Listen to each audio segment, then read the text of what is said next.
This is week 7 in the Story of Israel online course. And with this slideshow, we begin one of several sessions on the divided kingdoms of Israel and Judah.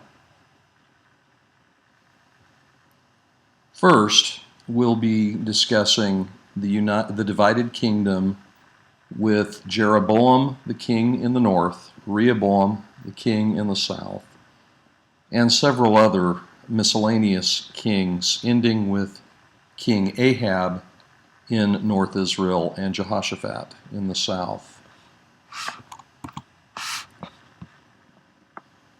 With King Jeroboam's revolt dividing the northern kingdom from the southern kingdom, Jeroboam had the majority of Israelite territory, but the temple was in Jerusalem, and Jeroboam did not want his people going down to Judah to worship.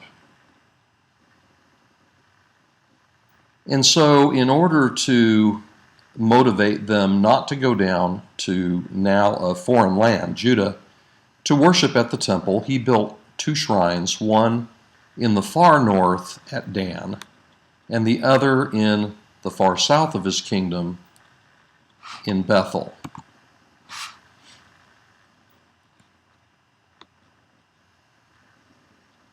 This is Jeroboam's high place that he built at Dan.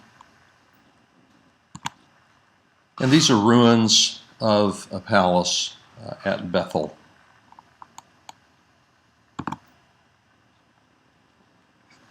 There's been a lot of discussion about the nature of Jeroboam's worship that he instituted at Dan and Bethel, and the calf idols or symbols that he raised at each of these high places or outdoor installations. Sometimes they're referred to as idolatry in the Old Testament. On the other hand, they all, both shrines, have priests of the Lord that attend those high places. And so it's been rather difficult to know exactly what's intended by Jeroboam's high places and the worship there and the calves that he erected there at those 2 sites. It is either a gross case of syncretism, which is merging of 2 religions, or I think more likely, the calves that he erected at these 2 sites were intended to symbolize the presence of God in North Israel, because the more ancient name for the Lord in Israelite history is El, and the symbol of El in great antiquity in Canaan was the bull. And so these bull symbols may well have been platforms upon which God was thought perhaps to stand invisibly.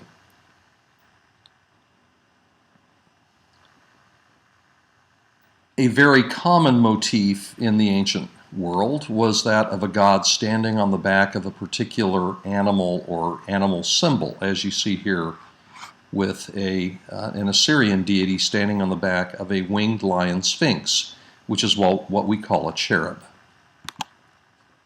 These are an artist's depiction of relief sculpture on a mountain in northern Assyria, with God standing on the backs of several animals. The problem is, though, when people came to worship, what were they worshiping? Were they worshiping God? There was a priesthood devoted to the worship of God there. Or were they worshiping the actual calf? And of course, as we know from modern practice in many countries, sometimes people worship the symbol rather than the God who stands behind the symbol. And so, justifiably, the historian of Samuel and Kings calls this idolatry.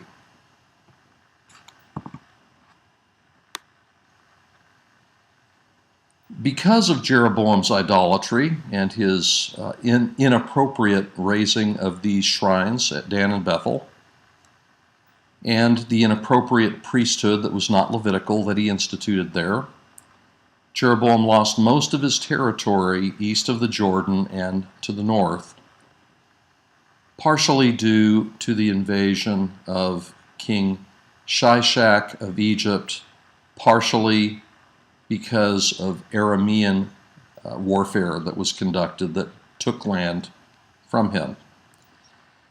He set up his capital at Shechem, a famous cultic city in North Israelite history. You have a picture of archaeological site at Shechem, but later moved it to the city of Tirzah.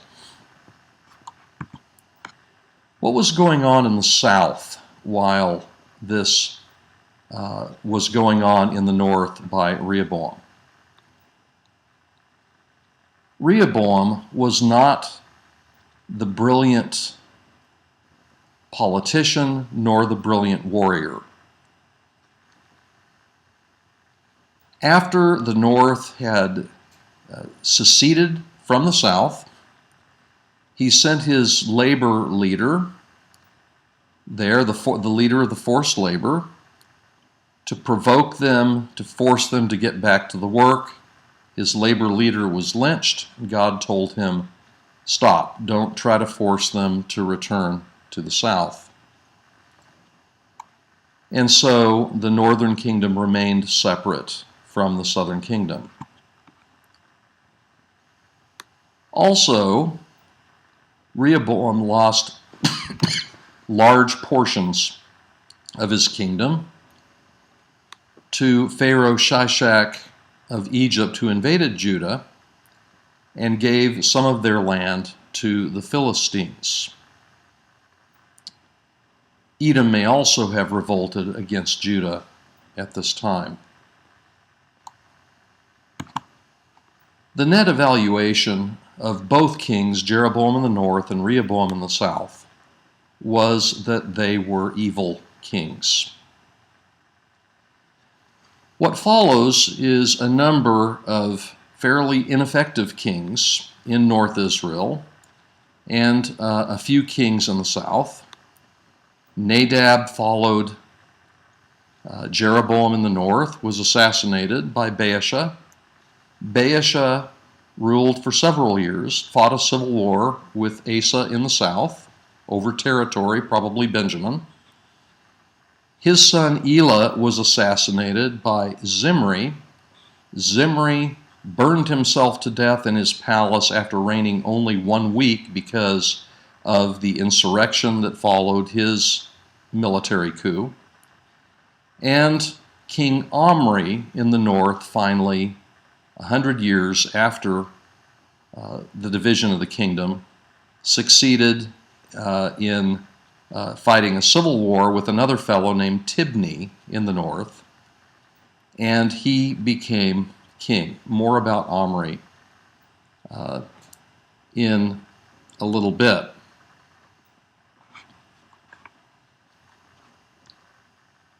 Who succeeded Rehoboam in the south was King Abijam, about which we know not much, other than he was said to be evil.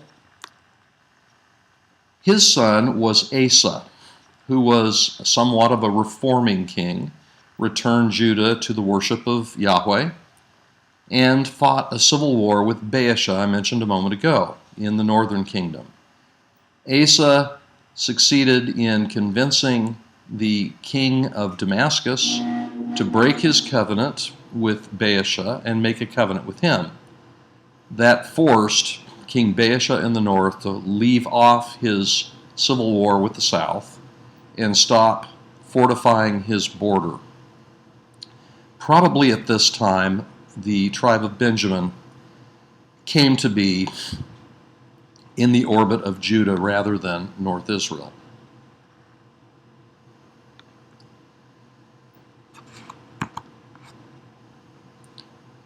King Omri, let's get back to him. Omri After Zimri had killed himself in his palace because of a military coup after reigning only 1 week, King Omri succeeded, and he was a military general, fought a civil war with Tibni in the north. He won the civil war, became king, and became the leader of a new dynasty in the north, and that is the Omride dynasty, or the dynasty of King Omri and his descendants. There were 3 descendants of Omri who kept the throne there, so 4 in all in the dynasty of King Omri. King Omri was very powerful and is mentioned several times outside of Scripture as a powerful king, particularly by the Assyrians. It was King Omri who, after he came to the throne of the north, purchased a hill from a fellow named Shemer and named the hill after the owner, Shemer, and he named the hill and the city that he built, Samaria. And he moved the capital of the northern kingdom to Samaria.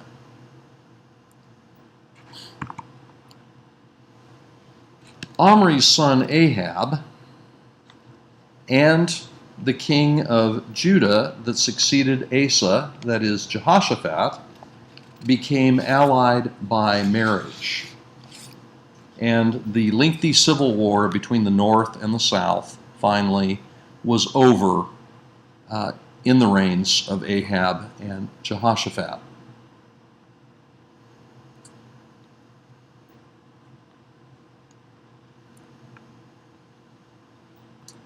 King Ahab is actually mentioned in Assyria's monolith inscription, which mentions the Battle of Karkar, which Ahab was one of the more powerful kings in that alliance against Shalmaneser III of Assyria.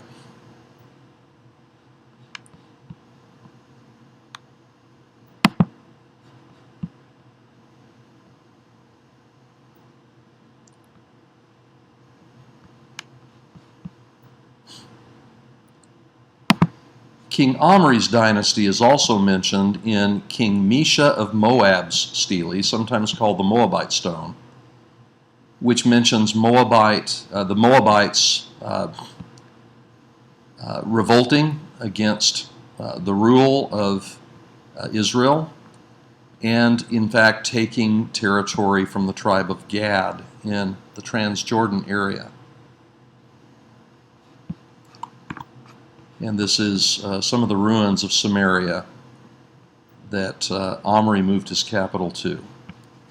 And once again, the Kirk stele, or the monolith inscription of Shalmaneser III of Assyria, where Ahab was one of the more powerful kings involved in that coalition against Assyria. Ahab is simply described as one of the most evil kings of all of either North Israel or Judah. He married the daughter of the king of Tyre named Jezebel, and she is responsible for the evangelistic work of Canaanite worship in northern Israel, installing hundreds of priests of Baal and Asherah in the northern kingdom and promoting Canaanite worship there.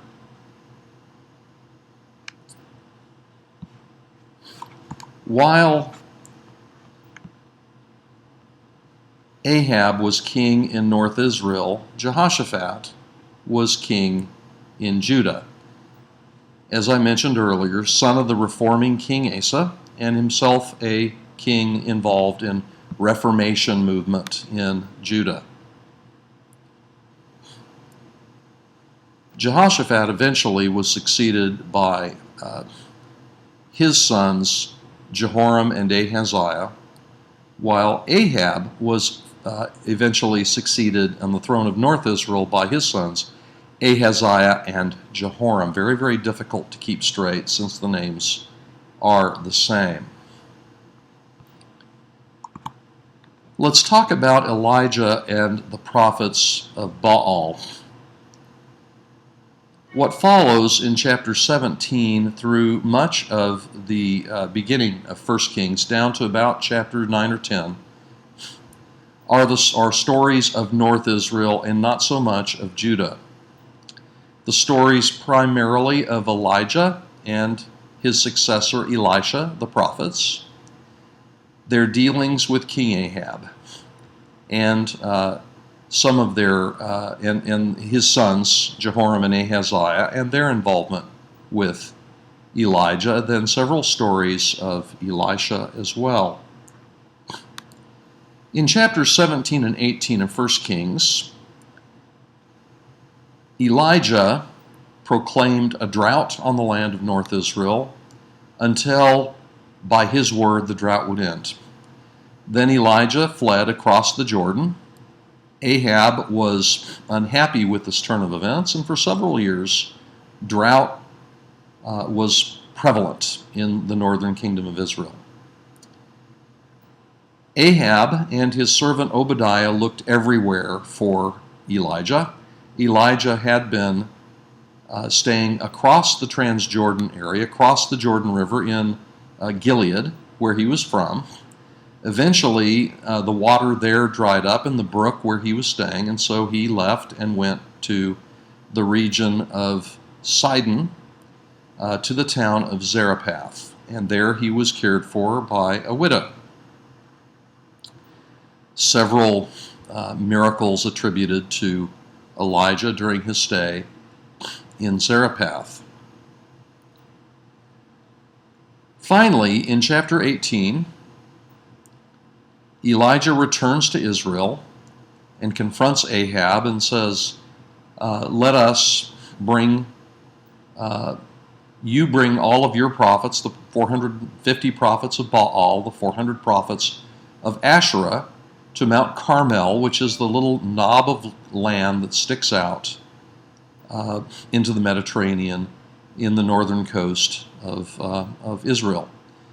I myself will be the sole prophet of the Lord, and we will call on our various gods to see who will send fire down from heaven to burn up the sacrifice on an altar. The prophets of Baal began. All day long, the prophets of Baal and Asherah cried out to Baal, the storm god, that should have been able to send lightning down from heaven, in their view, but Baal never responded. Finally, at the end of the day, after the prophets of Baal had cut themselves with lances, the blood was flowing to try to encourage Baal to hear, Elijah reconstructed the altar of Yahweh that had been torn down, laid the sacrifice upon it, doused the entire thing several times with water to prove that if fire came down, no trickery was involved. It was strictly a miracle sent from the Lord. He prayed to the Lord, and fire came down, destroyed the sacrifice, licked up all the water in the trench surrounding the altar, and the water that had doused the altar, and even burned up all of the stones, and proving that the Lord alone was God. Then all of the prophets of Baal and Asherah were killed.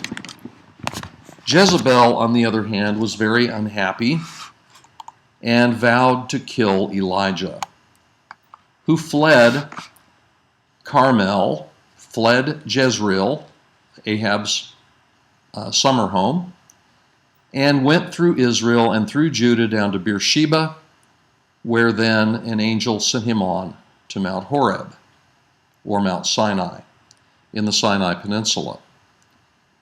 There at Horeb, Elijah was the recipient of several acts that look very much like the theophany or divine storm appearance, the appearance of God in a storm in Exodus chapters 19 and 20.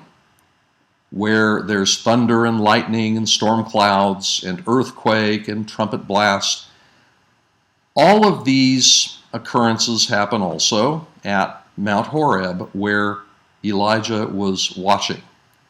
But we're told in each case that God was not in any of those occurrences at all. And so finally, there is what many translations call a still small voice, but in the Hebrew it actually says the sound of silence. When Elijah recognized that God was in the silence and had not been in all these other elements of theophany that had occurred so much earlier, he went out to confront God, and God said, "Why are you here?" And he says, "Well, because I'm the only one left." And God says, "You're not the only one left. There are many that have not bowed the knee to Baal in North Israel." And so he commanded him to return to Israel, anoint his successor, and a couple of others to be kings of North Israel and king of Damascus. The point of this story, I think, is Elijah goes to Horeb to make his report to God back to the beginning, to say, "I'm the only one left. If you're going to make anything of your people, it's going to have to be through me." God says, "No, that's not going to happen, but rather the prophet will not receive a new revelation, but you are to be faithful to the revelation once given through Moses at Sinai." And so prophets are interpreters of the ancient word, not innovators of a new word. God was in the silence at Mount Horeb, not in all the spectacular elements of theophany that had accompanied the giving of the law and the revelation at Sinai so long before. And so Elijah returns to Israel and anoints his successor, Elisha. There follow a couple of stories. In chapter 20, Ahab is successful in battle against the Arameans. And in chapter 21, the story of Naboth's vineyard, where Ahab wishes for a vineyard that is up against his palace in Jezreel, but Naboth refuses to sell it to him because it is his inheritance to pass on to his children. Ahab goes to his bedroom and he sulks. Jezebel, the Sidonian queen, comes in and he tells her that he wants the vineyard, but Naboth refuses to sell. She gets false witnesses who trump up charges of blasphemy. They execute Naboth, and Ahab then takes possession of the vineyard. Elijah and God are not happy with this and give a prophecy of the death of Ahab and Jezebel. Finally, in chapter 22,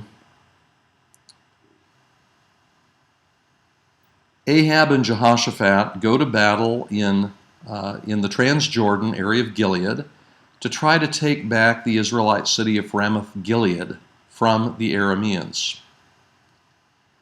Jehoshaphat agrees to go with his in-law, Ahab, but first he asks for them to